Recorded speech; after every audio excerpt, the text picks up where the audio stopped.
Salam channel, menggemakan tauhid, menebar sunnah. Bismillah.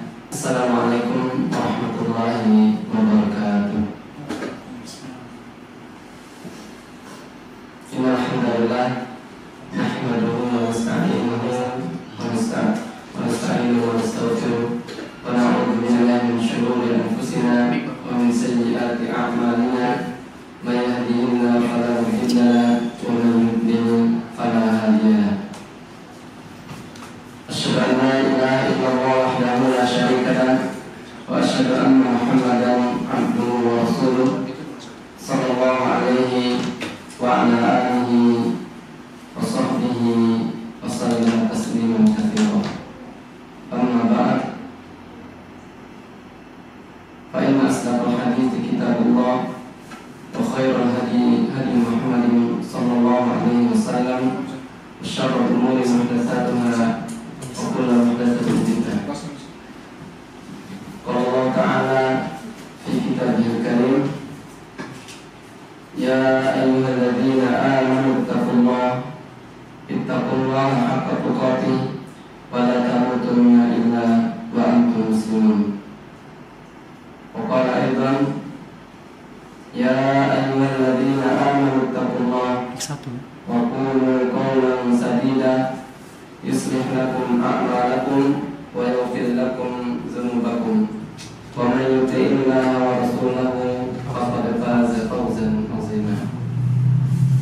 Wa qala aidan, ya ayyuhalladzina amanu ittaqullaha wal tanzur nafsum ma qaddamat lighad wattaqullaha innallaha khabirum bima ta'malun.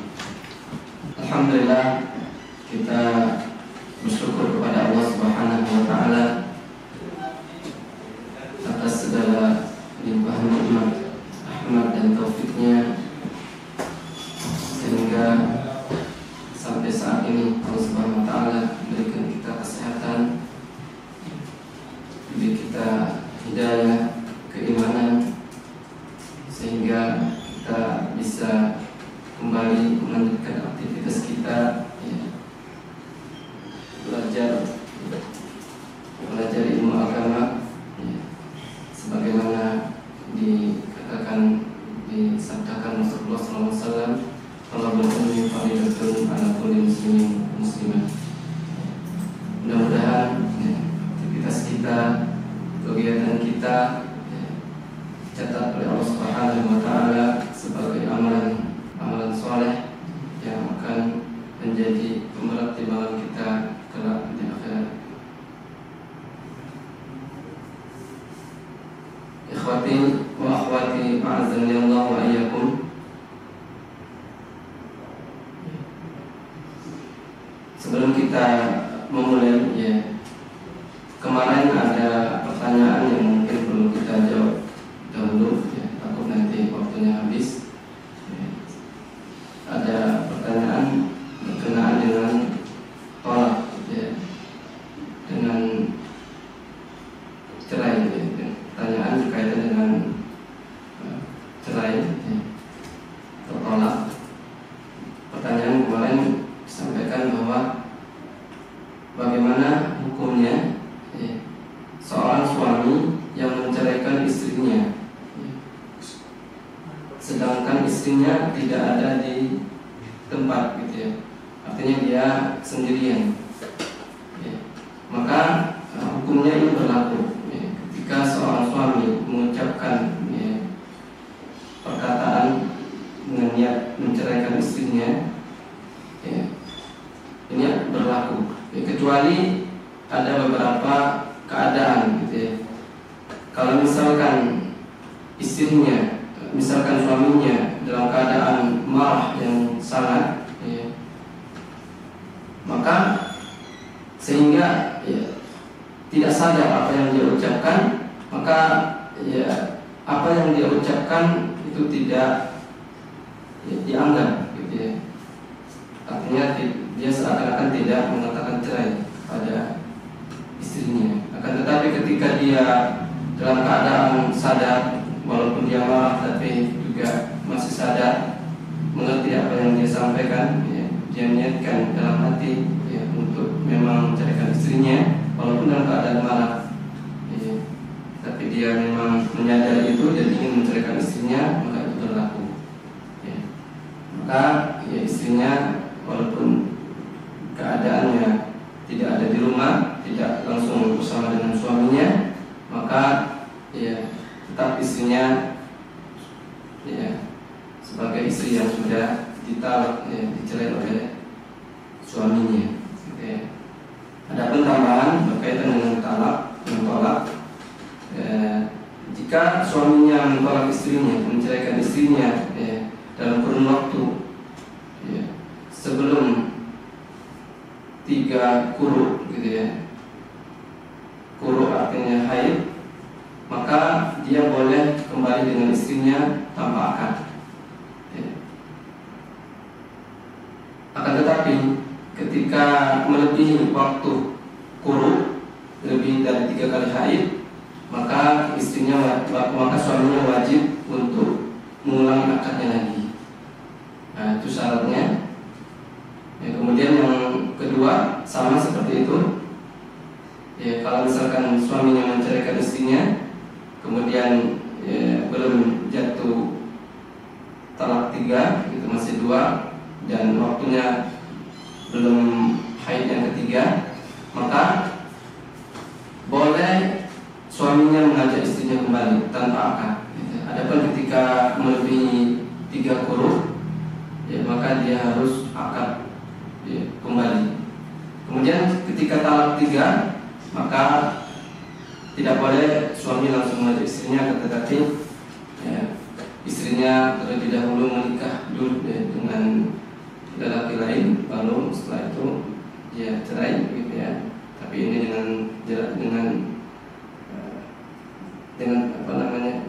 tidak diniatkan, gitu ya. Ya. Kalau misalkan diniatkan, maka ini tidak boleh.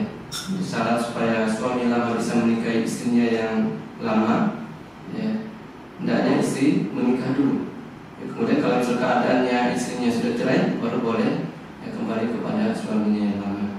Demikian mungkin jawaban yang kemarin belum terjawabkan. Mudah-mudahan bisa menjadi pengetahuan buat kita dan juga ibrah. Jangan sampai kita yang melakukan hal yang nanti berakibat, ya, bermudarat bagi kita sendiri dan keluarga kita, karena talak ini ya, salah satu hal walaupun boleh tapi yang tidak disukai Allah Subhanahu wa taala, dibenci Allah Subhanahu wa taala. Baik ikhwan sekalian, akhwati wa akhwati a'azzani Allah wa iyyakum, ya. Kita lanjutkan kembali, ya, pembahasan kita pada malam hari ini, yaitu pembahasan tentang, ya, kitab salah satu usul, ya, 3 landasan pokok, ya, yang ditulis oleh Syekhul Islam Abdul Wahab rahimahullah ta'ala, ya.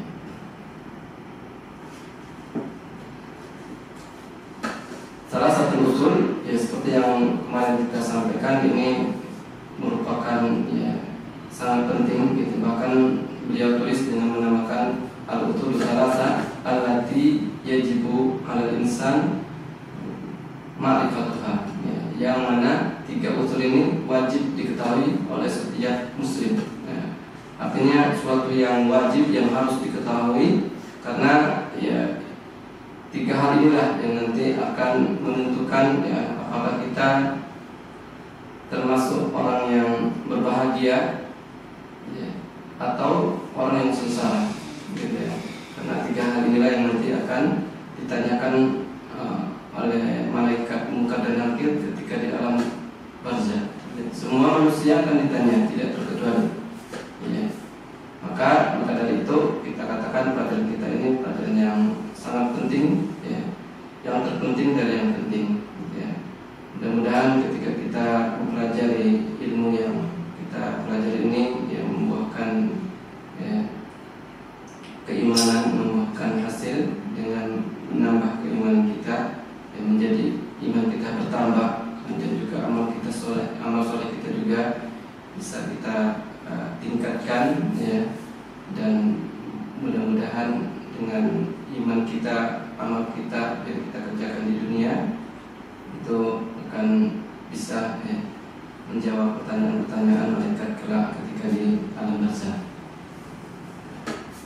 Baik, ikhwati wa akhwati rahimani wa rahimakumullah, ya.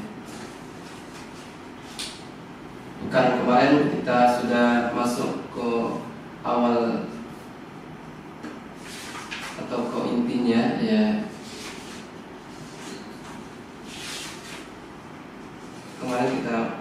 Minggu kemarin kita sudah masuk ke i'lam rahimakallah, ya. Yang mana sebelumnya juga sudah kita baca, ya, syarah, ya, penjelasan dari Syekh Al-Utsaimin rahimahullah ta'ala tentang Bismillahirrahmanirrahim, ya. Kemudian kita masuk ke i'lam, ya. I'lam kemarin juga sudah kita sampaikan. I'lam, ya, ini maknanya artinya ketahuilah, ya, atau ilmuilah, ya. Kemudian lanjutkan rahimakallah, semoga Allah Subhanahu wa taala merahmatimu. Annahu yajibu alaina ta'allumu arba'i masail. Ya, bahwasanya diwajibkan atas kita untuk mengetahui 4 hal. Nah, ini ya yang nanti akan kita bahas. Yang pertama tadi i'lam, ya, ketahuilah dan ilmuilah. Nah, ini sebelum beliau masuk ke tema, ya, beliau ada ucapan i'lam. Nah, ini sangat baik, ya, karena supaya orang yang diajak berbicara, yaitu memperhatikan, ya, lebih memperhatikan dan tidak langsung ke inti, supaya apa yang nanti dipelajari itu memang fokus, gitu, ya, benar-benar dipelajari, ditalaki, ya, sehingga nanti ilmu yang dia pelajari itu bermanfaat, ya, untuk dirinya dan untuk apa yang nanti dia dakwahkan ke orang lain. Nah, maka ini juga menurut anak pribadi, ya, sangat baik ketika kita ingin menyampaikan sesuatu yang sangat penting, maka mulai dengan, ya, muqaddimah i'lam, gitu, ya, dengan ungkapan yang membuat orang yang mendengar itu memperhatikan dulu, jangan langsung ke intinya. Kalau kita langsung ke intinya, bisa jadi ada orang yang tidak mendengar. Tapi kalau kita sampaikan i'lam, ya, mereka, ya, insya Allah akan mendengar, ya. Artinya sudah ada aba-aba, gitu, ya. Kita kasih aba-aba, sehingga dengan aba-aba itu mereka yang belum memperhatikan itu bisa memperhatikan dengan seksama, gitu, ya. Nah, ini kemarin i'lam. Maka di sini dibahas oleh Syekh Al-Utsaimin rahimahullah ta'ala, artinya ilmu, ya. Dan ini ilmu ini akan berkaitan dengan ilmu yang nanti akan kita pelajari, gitu, kan. Makanya beliau sebelum memulai ke pembahasan berikutnya, beliau jelaskan dulu, ya, pengetahuan itu, ya, yang mau kita pelajari itu, ya, yaitu pengetahuan ma'rifatullah, mengenal Allah, mengenal Rasul, ya, mengenal agamanya. Itu ada tingkatannya, ya. Semakin, ya, tinggi tingkatan yang kita kuasai, maka semakin besar kemungkinan kita bisa menjawab pertanyaan-pertanyaan kelak, ya, yang ditanyakan oleh malaikat. Maka, ya, hendaknya bagi kita semua, ya, sebagaimana yang diterangkan oleh Syekh penulis, ya, Syekh Al-Utsaimin rahimahullah ta'ala, ya, bahwasanya pengetahuan itu, ya, terbagi menjadi 5, ya, derajat, gitu, ya. Yang pertama al-ilmu, ya. Al-ilmu inilah derajat yang paling utama, gitu, ya. Pengetahuan yang paling utama, ya, dikatakan di situ al-ilmu. Kalau kita memiliki ilmu berarti apa? Kita mengetahui sesuatu, ya, mengetahui sesuatu tersebut sesuai dengan hakikatnya. Ini yang kita harapkan, ya. Jangan sampai perkara yang penting ini, perkara yang sangat menentukan kehidupan kita, ya, ketika kita hidup di dunia, ya, kita bukan mengetahui secara keseluruhan, bukan mengetahui secara mengetahuinya dengan yang sebenarnya, ya. Nah, ini jangan sampai, karena, ya, itu tadi, ya, ini perkara bukan perkara sepele, Makanya kita katakan tidak ada ilmu yang paling penting dari yang penting kecuali ilmu tauhid. Sebagaimana para rasul, rasul semua rasul yang Allah Subhanahu Wa Taala utus, visi mereka yang paling utama adalah mengajak untuk mentauhidkan Allah Subhanahu Wa Taala. Baru yang lainnya. Begitu juga amalan-amalan yang lain, seperti Al-Quran. Al-Quran yang diturunkan oleh Allah Subhanahu Wa Taala, inti diturunkannya Al-Quran itu bukan hanya sekedar dibaca, bukan hanya sekedar mempelajari ilmu tajwid, mempelajari isinya, akan tetapi inti Al-Quran diturunkan adalah untuk diamalkan. Walaupun kita membacanya dapat pahala. Begitu juga dengan tugas Rasulullah SAW diutus, bukan hanya untuk mentauhidkan Allah, menyuruh umatnya untuk beribadah kepada Allah, untuk berakhlak yang mulia. Akan tetapi inti dari para Rasul diutus adalah untuk mengesahkan Allah SWT dalam beribadah. Jangan sampai kita ketika kita hidup di dunia ini tidak memahami akan hakikat kita diciptakan.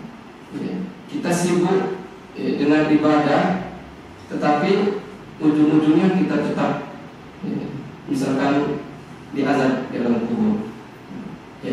Jangan sampai kita seperti itu. Maka kita selama selagi kita masih di dunia ini, kita saling mengingatkan, saling menasihatkan. Mudah-mudahan kita semuanya bisa mengamalkan apa yang Allah Subhanahu Wa Taala ridhoi. Kemudian melengkapi amalan kita dengan amalan-amalan yang sunnah. Setelah yang wajib, yang pertama tauhid, kemudian ibadah wajib, kemudian kita bersempurnakan dengan amalan sunnah. Kemudian yang kedua adalah al-jahlul basir. Nah, ini pengetahuan idrakus syai'i ala ma huwa alaihi idrakan jaziman. Pengetahuan sesuatu, al-jahlul basir huwa adamul idraki bil kulliyah. Nah, ini tingkatan yang kedua. Jangan sampai kita termasuk orang yang mengetahui tingkatan yang kedua ini, yaitu dia tidak mengetahui secara keseluruhan. Nah, ini jangan sampai. Pertama, ilmu yang berkenaan dengan Allah, dengan ma'rifatullah, ma'rifatul nabi, ma'rifatul dinul Islam. Kemudian tingkatan yang lebih rendah lagi adalah jahlul murakkab, yaitu huwa idrakus syai'i ala wajhin yukhalifu ma huwa alaihi. Pengetahuan terhadap sesuatu yang berlawanan dengan hakikatnya. Nah, ini sangat parah, sangat parah. Orang yang tidak orang yang mengenal Allah, tetapi pengenalan keilmuannya, pemahamannya yang salah, yang bertolak belakang dengan kebenaran. Nah, ini kita jangan sampai kita seperti orang-orang yang pengetahuannya jahlul murakkab. Kemudian yang berikut tingkatan yang keempat, bahwa idrakus syai'in ma'a ihtimalin diddin rajih. Yaitu mengetahui sesuatu yang berkemungkinan yang salah itu lebih kuat, lawannya lebih kuat dari kebenarannya, yang hakikatnya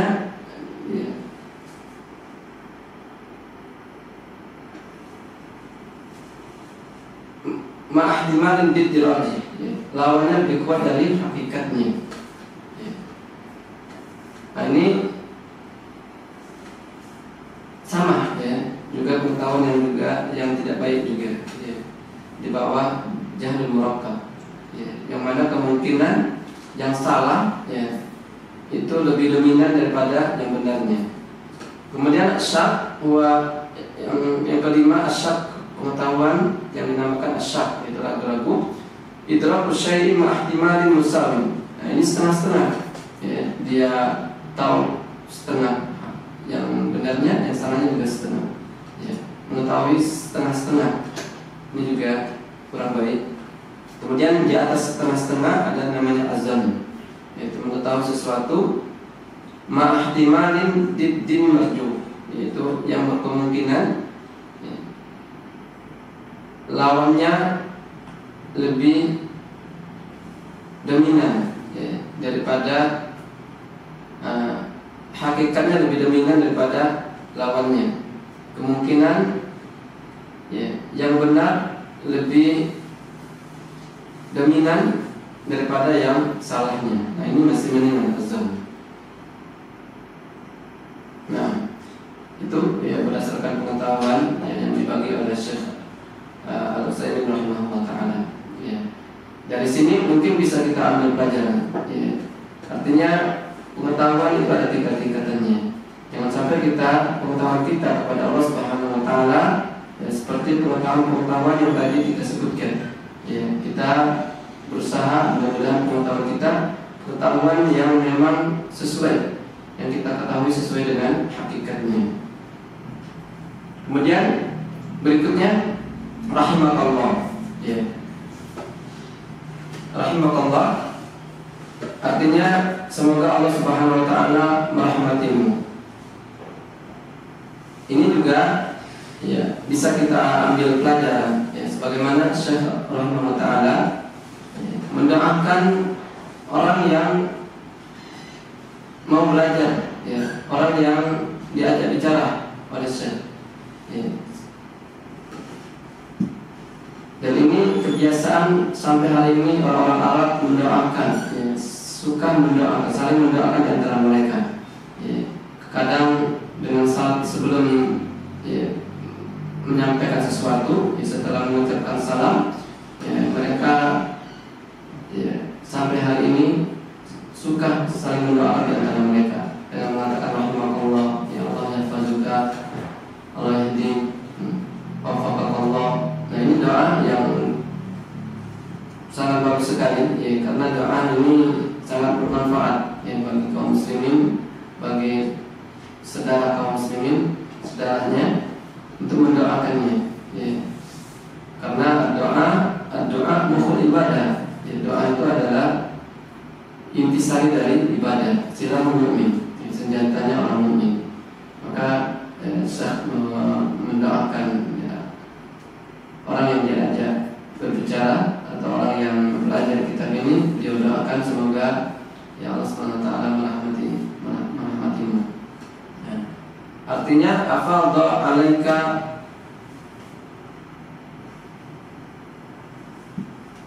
min rahmatihi allati tahsulu biha 'alal matlubika ya. Semoga Allah Subhanahu wa taala mencurahkan rahmatnya ya, allati tahsulu biha, yang dengannya engkau memperoleh apa yang engkau cari. Nah, ini maknanya. Wa tanju min mahdzurika, dan selamat dari apa yang engkau khawatirkan, yang engkau takuti. Ya. Fal makna ghafarallahu laka ma madha min dzunubika wa waffaqaka wa aswamaka fima yastaqbalu minha. Ya. Yaitu maknanya semoga Allah Subhanahu wa taala mengampuni dosa-dosamu yang telah lalu. Ya, wa waffaqaka, dan memberikan taufik, wa aswamaka, dan juga menjagamu fima yastaqbalu minha, ya, menjagamu di masa yang akan datang.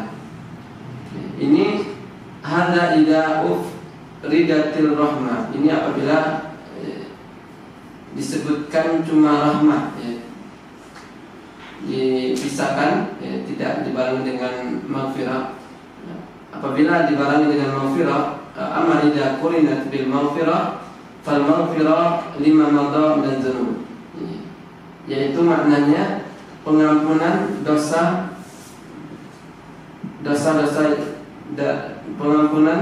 ampunan dosa yang telah lalu. Kemudian warahmah at-taufiqu lil khairi wassalamatu minadz dzunub fil mustaqbal. Kemudian rahmat adalah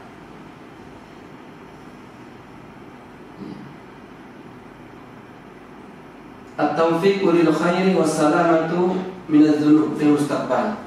Ya, taufik untuk mendapatkan kebaikan dan keselamatan dari dosa-dosa yang akan datang. Nah, ini makna yang dimaknakan oleh Syekh, ya, makna yang sangat baik sekali, yang luar biasa, ya, yang mana ringkas gitu ya, satu kalimat rahimakallah, tapi maknanya luas, ya, yang mencakup ya ampunan dan taufik dan penjagaan ya kehidupanmu yang akan datang. Nah, ini satu kalimat yang kita doakan untuk saudara kita, itu ternyata maknanya sangat luas. Ya, dengan kita mengucapkan rahimakallah, itu maknanya semoga Allah Subhanahu wa taala mengampuni dosa-dosamu yang telah lalu dan memberikan taufik, ya, dan juga menjagamu ya, di kehidupan yang akan datang. Nah, ya, ini doa rahimakallah. Ya. Kemudian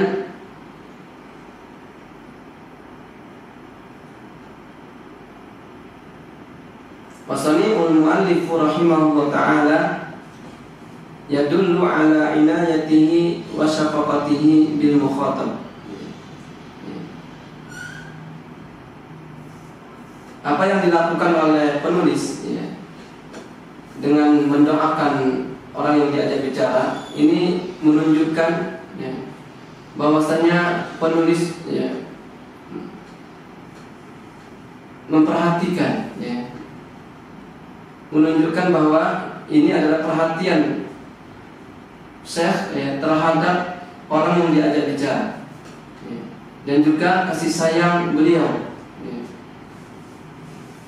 wa qasdil khairi lahu, dan juga keinginan kebaikan bagi orang yang diajak berbicara. Maka ya sangat baik sekali bagi kita ya, yang ingin mengajarkan ilmu kepada murid-murid kita untuk mendoakan terdahulu ya, sebagaimana Syekh Abdul Wahab rahimahullah taala, dia mendoakan ya, orang yang membaca kitabnya, para penuntut ilmu ya, yang belajar dengan Syekh, dia doakan ya, dan juga beliau ya, kasih sayang mereka ya, ya, supaya ilmu yang nanti mereka pelajari itu diberkahi oleh Allah Subhanahu wa taala. Kemudian tadi ketinggalan di sini al-ilmu yang qasimu ila qismaini ya. Ilmu itu terbagi menjadi dua, ada daruriyyin wa nazariyyin ya. Fadaruriyyu ma yakunu idrakul ma'lum fihi daruriyan. Adapun ilmu daruri ya, adalah ilmu yang sifatnya sangat mendasar ya, yang sudah pasti diketahui, bihaitsu yutarru ilaihi ya, tanpa harus meneliti dan mencari dalil ya, membuktikan tanpa penelitian dan pembuktian dalil. Nah, ini ada namanya ilmu daruri, ilmu yang sudah pasti diketahui, tidak perlu lagi dicari dalilnya, tidak perlu lagi diteliti, dicek ya. Sebagaimana pengetahuan seseorang terhadap api, bahwasanya api itu adalah ya, sesuatu yang panas. Maka ini pengetahuan seperti ini ya, pengetahuan yang tidak perlu didatangkan dalil ya, pembuktian. Kalau misalkan api ini adalah sesuatu yang panas, semua orang sudah tahu ya. Kemudian ilmu yang kedua adalah ilmu nazari, ilmu yang perlu untuk meneliti ya, mendatangkan dalil tentangnya. Di sini ila nazarin wastidlalin kal ilmi biwujubin niyah fil wudu, yaitu ilmu yang dibutuhkan kepadanya penelitian, ya. Penelitian wastidlalin, dan juga perlu didatangkan dalil, ya, sebagaimana ilmu tentang wajibnya niat di dalam berwudu. Nah, ini saya membagi dua ilmu. Ini berkaitan juga dengan ilmu yang nanti akan kita pelajari. Ilmu yang akan kita pelajari bukan ilmu daruri, ya, yang mungkin tidak perlu kita pelajari, semua orang sudah tahu, tidak. Akan tetapi ilmu yang perlu kita pikirkan, kita renungi, kita tafakkur, kita tadabburi, ya, dan kita cari tahu, ya, dari Al-Quran, dari ayat-ayat kauniyah. Nah, ini ya untuk pembagian ilmu. Jadi ilmu itu, ya, tidak datang sendiri, gitu, tetapi butuh usaha, ya, untuk mendapatkannya, butuh kesungguhan, ya. Karena al-ilmu yu'ta, al-ilmu yu'ta walayati. Ilmu itu didatang, bukan datang sendiri, ya. Maka ilmu yang nanti kita pelajari itu tidak bisa kita dapatkan kalau kita cuma duduk manis, ya, tanpa mendengar, tanpa memperhatikan, tanpa membaca, ya. Itu tidak akan mendapatkan ilmu. Orang yang bersantai-santai dalam menuntut ilmu, ya, disebutkan di dalam pepatah, la yunalul ilmu birahhatil jasad. Orang yang bersantai-santai itu tidak akan mendapatkan ilmu. Maka ilmu itu dengan dipelajari dan dicari, ya. Terutama ilmu berkaitan dengan, ya, ma'rifatullah, berkaitan dengan Rasulnya, berkaitan dengan agamanya. Maka di sini dilanjutkan, annahu yajibu alaina ta'allumu arba'i masaila, bahwasanya diwajibkan atas kita untuk mempelajari 4 perkara. Hadhihi masailu allati dzakarahu Allahul muallif, allati dzakaraha al-muallif rahimahullah taala, tashmalu ad-dina kullahu. Perkara yang disebutkan oleh penulis rahimahullah taala ini perkara yang sangat penting, yang mencakup agama seluruhnya, ya. Disebutkan tadi ta'allumu arba'i masail, diwajibkan atas kita untuk mengetahui 4 perkara. 4 perkara ini, ya, adalah tashmalu ad-dina kullahu, mencakup agama seluruhnya. Nah, ini sangat menentukan sekali, ya, ketika kita tidak mengerti 4 perkara ini, maka kita akan rugi, ya, kita akan menyesal ketika di akhirat. Kata beliau, fahiya jadiratun bil inayah, yang layak untuk diperhatikan, untuk dipelajari, ya, li'izami naf'iha, ya.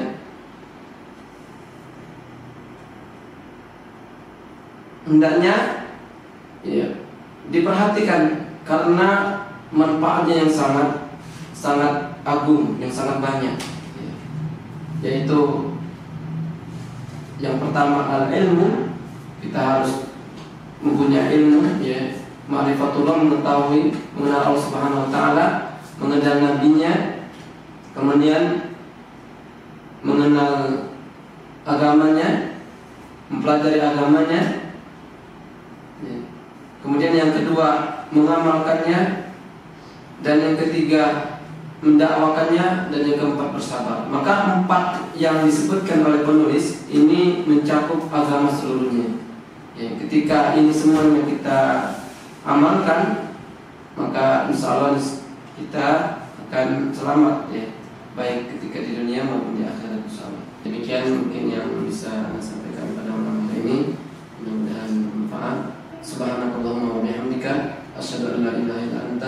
Astaghfiruka wa atubu ilaik. Assalamualaikum warahmatullahi wabarakatuh.